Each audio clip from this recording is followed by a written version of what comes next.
Halo teman-teman, bagaimana keadaan kalian? Saya berharap kalian baik-baik saja ya. Kalau kalian lagi nggak baik, saya doakan segera membaik ya.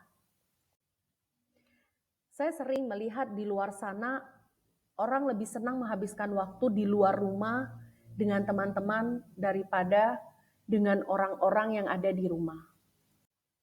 Nggak ada yang salah dengan punya banyak teman yang baik dan asik. Tetapi hal ini miris buat saya. Gak ada yang salah juga kalau orang punya komunitas positif yang saling membangun.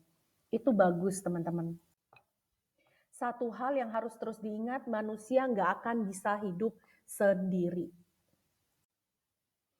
Tapi aneh, banyak di antara kita sangat baik, sangat sopan sama orang di luar rumah, dengan teman, dengan rekan kerja, dibandingkan perilaku kita dengan anggota keluarga. Banyak di antara kita yang punya hubungan yang tidak baik dengan anggota keluarga kita. Keluarga di sini yang dimaksud apabila belum menikah mungkin dengan bapak, ibu, kakak, adik. Apabila sudah menikah dengan suami, istri, dan anak-anak. Teman-teman ingat baik-baik, tidak ada keluarga yang sempurna. Tidak akan ditemukan manusia yang sempurna. Anda dan saya, ya kita akan terus belajar dan belajar sampai waktu kita selesai di bumi. Satu hal, kita harus bisa belajar memaafkan dan melupakan setiap kejadian yang melukai hati kita. Tugas kita, ya Anda dan saya, terus belajar jadi lebih baik agar bisa menjadi panutan dan punya hidup yang jauh lebih baik ke depannya. Bicara tentang mengampuni, hasil dari mengampuni itu, kebaikannya itu untuk Anda dan saya, untuk kita, bukan untuk lawan kita. Kita tahu nggak gampang loh, tapi saya percaya kalian pasti bisa, apalagi kalian mau melakukannya. Memulihkan hubungan yang rusak di dalam keluarga memerlukan waktu, kesabaran dan komitmen dari semua anggota keluarga yang terlibat. Yuk kita mulai, caranya bagaimana? Yuk kita mulai. Teman-teman, sebelum kita mulai, yuk support dengan like, share, dan subscribe. Teman-teman, jangan biasain untuk terus bilang orang yang salah. Refleksikan diri dan kesediaan untuk berubah.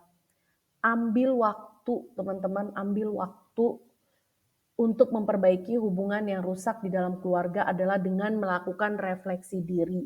Bisa jadi kesalahannya ada di kita. Kesediaan untuk mengakui kesalahan, belajar dari pengalaman dan bersedia berubah itu adalah kunci utama. Terkadang perubahan di dalam diri sendiri dapat memulai proses pemulihan. Jadi semuanya harus dari kita butuh introspeksi diri, karena ujung-ujungnya goalnya adalah kita ingin hidup kita jauh lebih baik. Terbuka terhadap komunikasi dan belajar jujur. Komunikasi yang terbuka dan jujur adalah kunci untuk memperbaiki hubungan.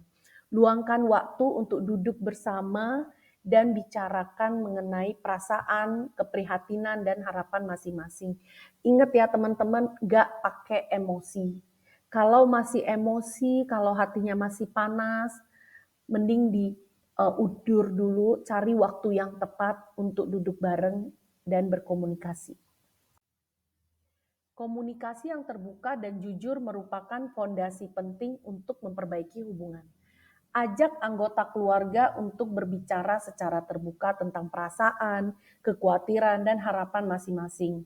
Dengarkan dengan penuh perhatian dan hindari saling menyalahkan.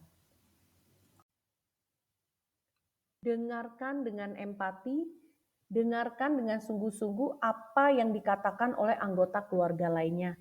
Cobalah untuk memahami perspektif dan perasaan mereka tanpa menghakimi. Empati dapat membantu membangun pemahaman yang jauh lebih baik. Jangan egois, berikan ruang dan waktu. Proses pemulihan memerlukan waktu.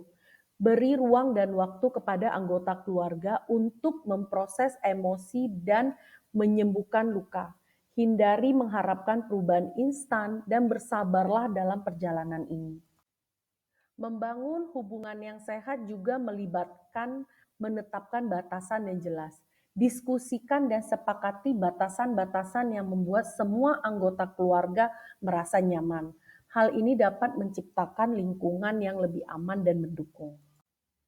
Selalu pikirkan solusi bersama. Daripada fokus pada masalah, arahkan perbincangan menuju mencari solusi bersama. Identifikasi langkah-langkah konkret yang dapat diambil untuk memperbaiki situasi dan mencegah konflik di masa depan.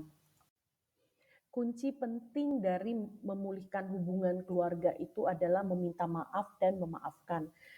Jika Anda merasa Anda kesalahan yang perlu diakui, minta maaf dengan tulus. Begitu juga berikan maaf kepada anggota keluarga yang mungkin telah menyakiti Anda. Maaf adalah langkah penting dalam proses pemulihan. Pengampunan adalah kunci terakhir untuk memperbaiki hubungan yang rusak. Belajar memaafkan dan menerima maaf adalah proses penting dalam membangun kembali kepercayaan dan ikatan di antara anggota keluarga. Punya keluarga, punya hubungan yang harmonis satu sama lain, itu nilainya sangat berharga dan tidak dapat ditukar dengan apapun juga loh teman-teman. Buat batasan yang sehat. Seringkali hubungan rusak dapat melibatkan masalah batasan dan pembatasan yang tidak sehat. Bersama-sama buat perjanjian mengenai batasan yang sehat yang diperlukan dalam hubungan agar semua anggota keluarga merasa nyaman. Jika diperlukan, libatkan pihak ketiga apabila satu sama lain tidak bisa berkomunikasi dengan baik. Pertimbangkan untuk melibatkan pihak ketiga seperti konseling keluarga atau terapis. Mereka dapat membantu menyediakan pandangan objektif dan strategis untuk memperbaiki hubungan. Buatlah waktu untuk kegiatan bersama. Seringkali kegiatan bersama dapat membantu membangun ikatan positif dalam keluarga. Buat waktu untuk kegiatan bersama yang menyenangkan dan memperkuat ikatan emosi. Hindari menyalahkan atau mengkritik. Hindari menyalahkan satu sama lain atau mau mengkritik sifat satu sama lain.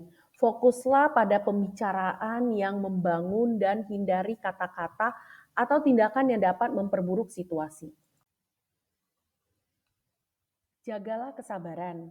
Pemulihan hubungan keluarga memerlukan kesabaran.